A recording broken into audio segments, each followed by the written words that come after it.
Hello and welcome to this video on how to use Eurorack utilities to improve your patching. This video is a general kind of love letter to utilities and all that they offer the modular formats, but it also marks a release of two new Apollo View modules, IOU and CanCan. Let's check out what's to come.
This video is sponsored by Apollo View.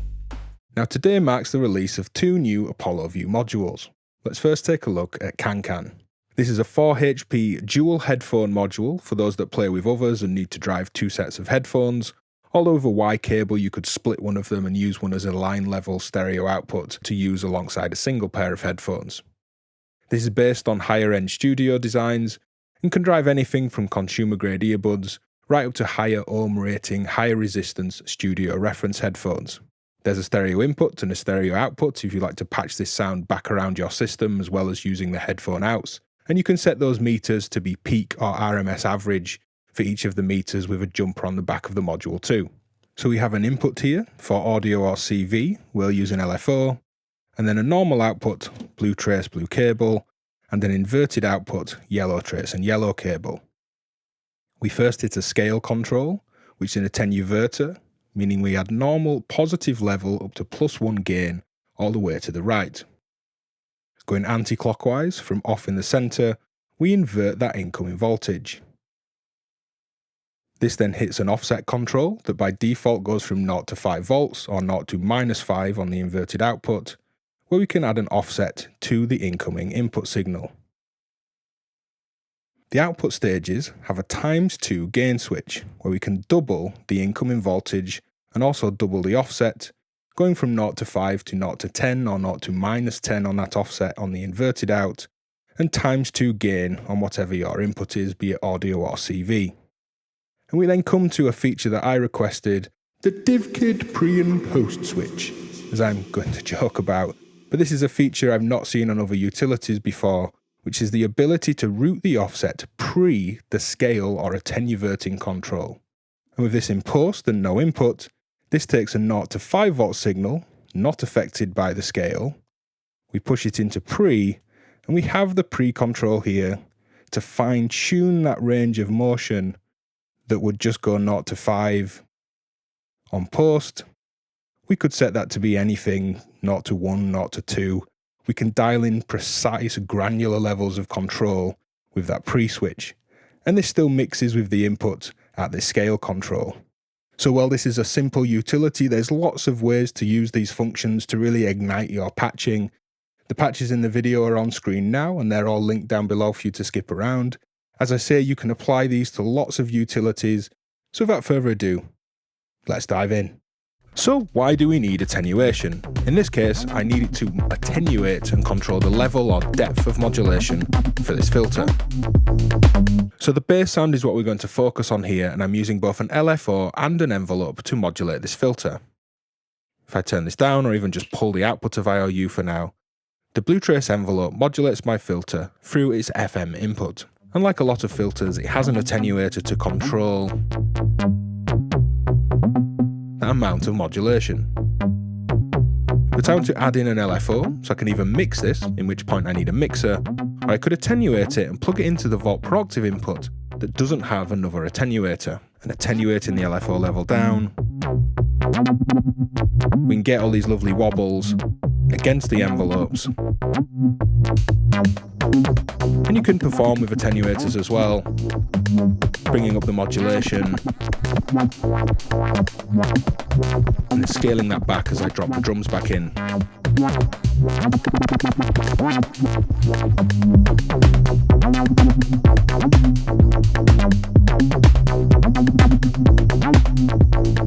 So one of my most used uses, if you like, of these kinds of functions, basic utility modules, is to add controls to modules that don't have them. I'm using a passive low-pass gate here. There's lots of simple 2 HP passive low-pass gates out there, and you have an input, a CV control, and an output, and simply a tone switch. There's no level, there's no manual offset, there's no CV depth control. But with IOU here, I can use the offset to open up that low-pass gate, and as it's passive, it's the CV you're sending in that's driving it, so it needs a little voltage to start to open up. And we can find that point and then add modulation on top. I have an envelope here coming in. If we don't want this constantly open, we can remove our offset and we can scale this voltage just to that point where we get these quieter, duller sounds, or push that modulation up. If I was to just patch this envelope straight in, that's all the control we'd get. So by using utilities like IOU, we can control the depth of modulation and manually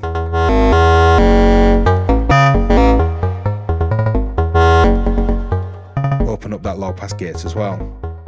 So here I have a really glitchy, clicky, driven, demented, droney thing. But the purpose of the patch is to show how we can take bipolar sources like LFOs and VCOs and make them unipolar, in this case, so they're good for modulating a VCA. VCAs typically don't respond to negative voltages at their CV inputs. So if we listen to the sound that this is controlling, the green trace here is the input to IOU, my bipolar LFO, and what you can see at the bottom, the blue trace, is the output of IOU, and that's controlling the VCA. And you can see with how I've set the scope, all the kind of action, most of the kind of movement, if you like, is in this negative portion of the input. The red trace running across data here is 0 volts, the yellow trace at the bottom is 0 volts for IOU's output. So you can hopefully see that all this kind of information is being blocked out. So if I add some offset to this LFO that's coming in, we can bring back the lost data, if you like, and we can just scale this back a little bit just to suit the range that the VCA would like to see.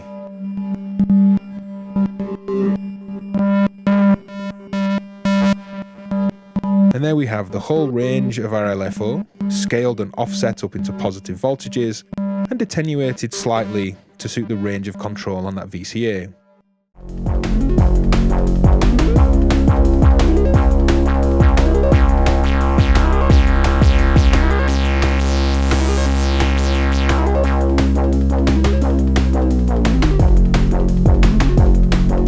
So here we have the DivKid patented pre and post switch. Now, joking aside, it's of course not patented. Now what the offset's doing here is transposing my oscillators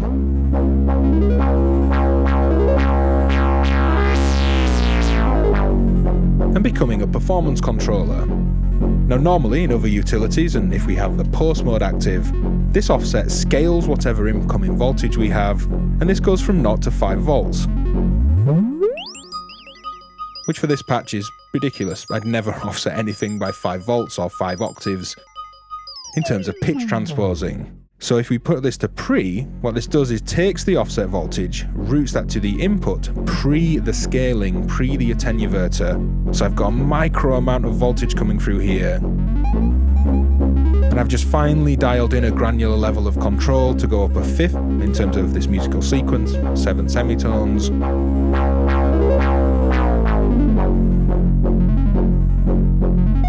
We have the ×2 switch as well, so we can actually come up into our pre-attenuated state add some more voltage.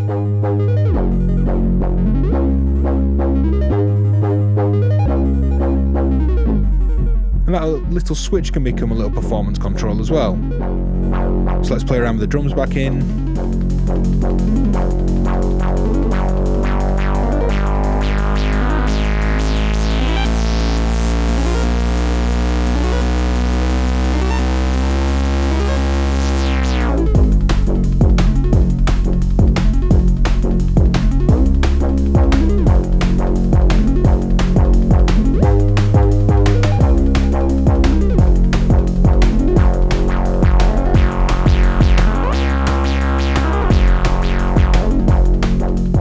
So here I'm using IOU and a pair of VCAs to create a performance crossfader.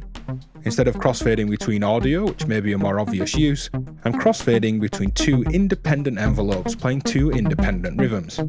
So if you listen to this synth line and watch this yellow trace,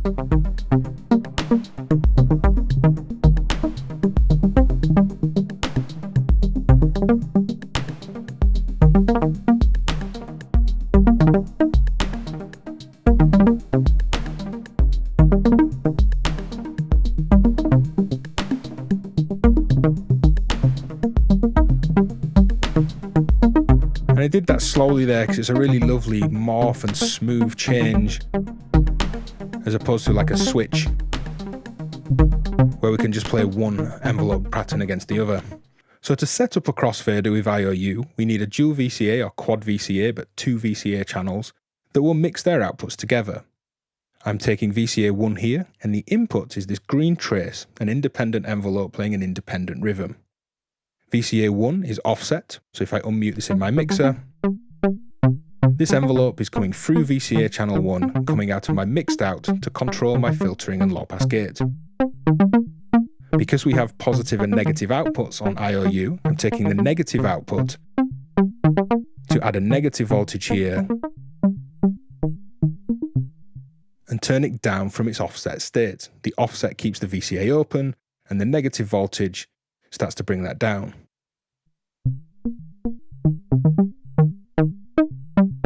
If we just listen to the second VCA channel, or rather just let that second channel output into control my other modules, that's not offset, that's off by default, and this positive output is taking 0 to 5 volts from this fader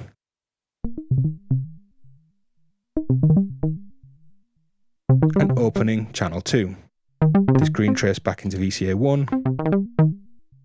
But the really lovely thing, as opposing to it being a, say, switch, where you just switch hard between these two different patterns, is all these in-between states. If you watch this yellow trace and listen, you can hear little soft notes just bubbling away from that second blue trace there on VCA 2.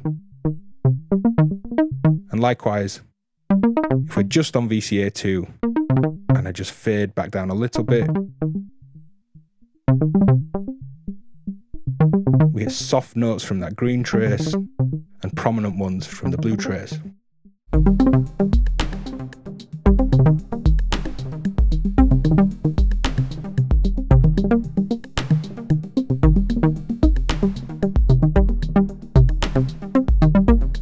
So here I wanted to both extend the previous patch and also possibly simplify it.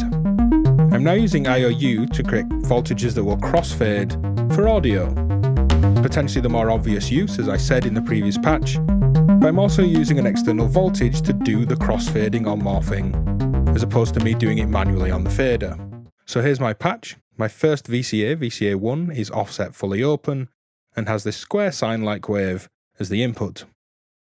VCA 2 is off and will require a positive voltage to open that will happen at the same time as a negative voltage closing the first one. So as I turn up the fader, we open up VCA 2, which has my square wave sub, and we close VCA 1 with the negative output here, that is my sine square blend.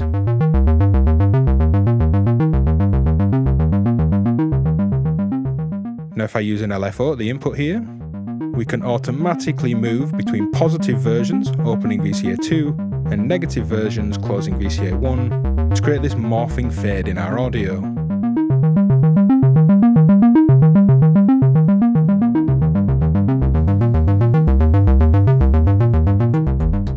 So here I'm using a dual filter and these positive and negative or normal and inverted outs again to create opposing modulation signals to give me a spectral pan effect. It's not the level that's changing on the left and right sides of my signal, it's the tonal content through the use of two low-pass filters. I'm using the green trace here, the positive output, to open the left-hand filter that's low-pass is set lower. It's more closed down, and I'm using the inverted output, the blue trace here, to close with a negative voltage this right-hand filter. With this in the middle, they're quite balanced, but down at 0 volts, you can hear the right side is open in its starting position, and the left side is closed down. As I increase my voltage, the sound pans across to the left. That's because it opens the left-hand filter and closes the right one. Now plugging in this yellow trace, an LFO, I've scaled that slightly already, and I'm going to offset it as well. And you can hear we're getting this auto-panning, spectral tilting effect.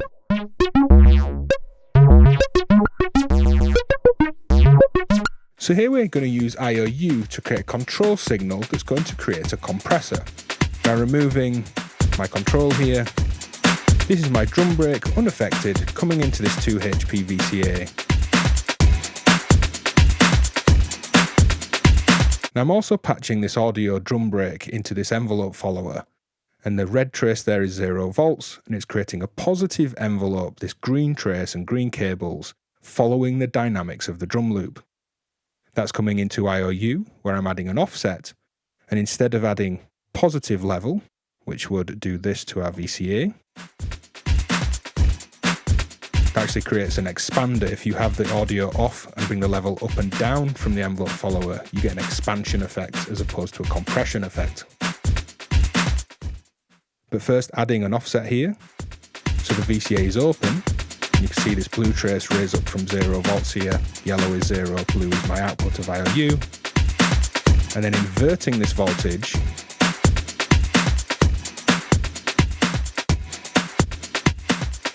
we're ducking the VCA with the audio. So it's the combination of an envelope follower and being able to invert and offset that here in IOU that creates a VCA compressor with any standard VCA. If I make this envelope following really fast, you can hear how aggressive this can be, much like setting attack and release times super fast on a compressor.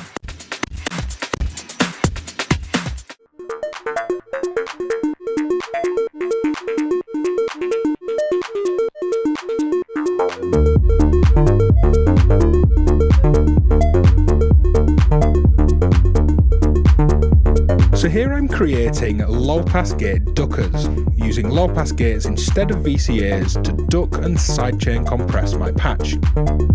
If I turn the offset down on IOU here, that's everything that was controlled by this sidechaining, the signals coming into this passive splitter, passive multiple here, and sidechaining and controlling lots of parts of the patch. Separate to that is our kick, and then clap and maraca samples. Bringing up the offset and level of IOU. This is everything controlled by this sidechain. Now this patch started with this bass sound, which is a mix of oscillator waves into a filter. And I'm coming into some effects here in Ghost, and because this is stereo, I'm going into 2 channels of low-pass gate, and it's the passive low-pass gate that had no controls. It still has no controls that we saw earlier in the video. So this is stereo ducking, if you like, for stereo effects and the stereo bass sound. And I'm creating this sidechain signal by taking an envelope that's playing the same rhythm as my kick. Here it is positively modulating the patch. So that will play on top of my kick drum, which is quite a nice effect on its own. But much like making the compressor patch that we did earlier, I'm offsetting this to open up these low pass gates and then inverting that envelope to create this ducking sound where you can hear this bass pump against my kick drum. So let's bring back in everything controlled by the sidechaining. My offbeat maraca, clap,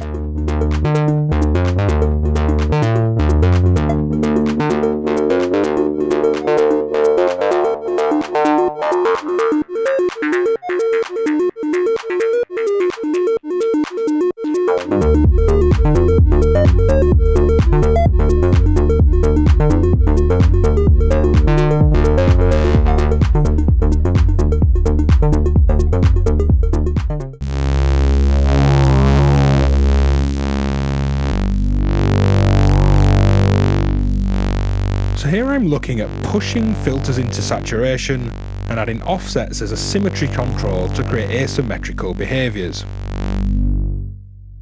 Now you can use amplification, just the ×2 switch here, to double any audio waveform and kind of hit a filter input stage harder. There's lots of filters out there with nice saturating input stages.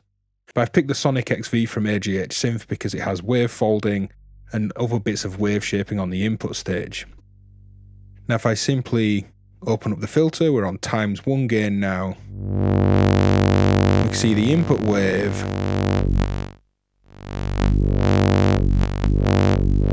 has some interesting shaping. The green saw wave trace is the input to IOU and the blue trace is the output. At ×1 gain, if I start adding positive offset, you'll see these change.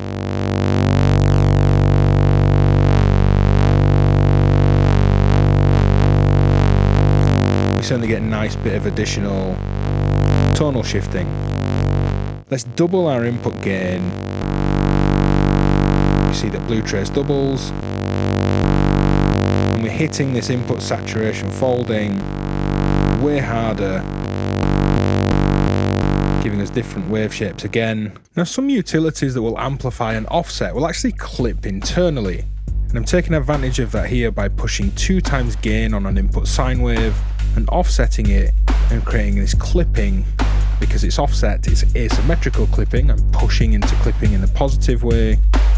So this is the waveform coming out of IOU.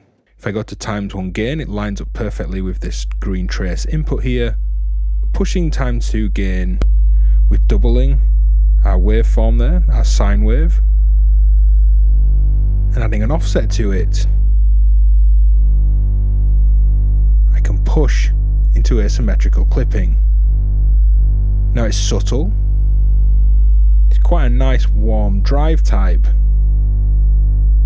and other utilities might clip much harder, they might clip even softer, and they might not clip at all, but it's certainly worth experimenting with, as you might have a nice clipper to play with for audio or even CV. But running this into a filter and filtering a sine does seem a little weird. Pushing into some more clipping. And I've been careful to not add further shaping or clipping on this filter here. You can hear the difference as I start to clip internally on IOU and adding that in against the beat.